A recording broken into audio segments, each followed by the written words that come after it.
A new development in the East Bay. It's all about that giant swastika in a man's front yard. How a Contra Costa County lawmaker wants to intervene. The news at 5 starts right now. Good Wednesday. Thanks for joining us. I'm Janelle Wang. And I'm Raj Mathai. We first told you about this yesterday, and a lot is happening today. Neighbors are now asking what can be done about that swastika in El Sobrante. The homeowner says it's not a symbol of hate. NBC Bay Area's Jody Hernandez is in that neighborhood for us with some answers. Jody.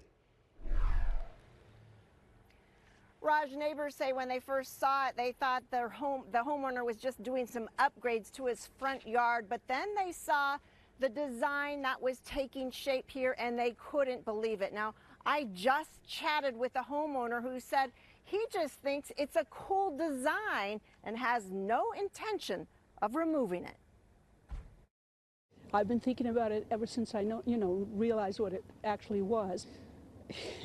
It makes me feel really, really bad. Jan Hall says she feels like crying every time she passes by her neighbor's new front yard landscaping.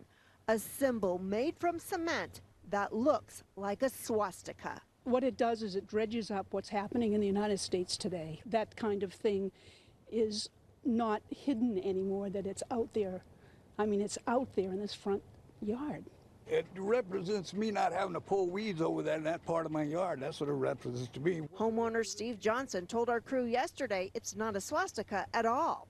It's a Tibetan sign that's way back before, swastikas was even invented. But neighbors don't buy it. The sticker on Johnson's motorcycle also looks very much like the Nazi emblem. We as a county entity don't have the ability to tell him to remove. Contra Costa County Supervisor John Joya says the county's hands are tied, but urges people to speak out against what's seen as a symbol of hate. This is an unacceptable thing because of what this stands for and how people perceive this symbol. For them to stick it out in the front yard where people have to see it, it's really sad.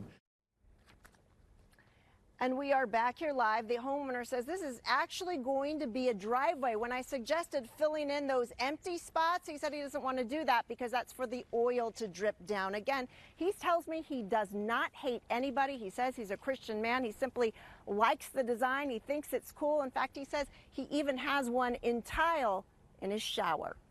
Reporting live in El Sobrante, I'm Jody Hernandez, NBC Bay Area News. Okay, thank you, Jody.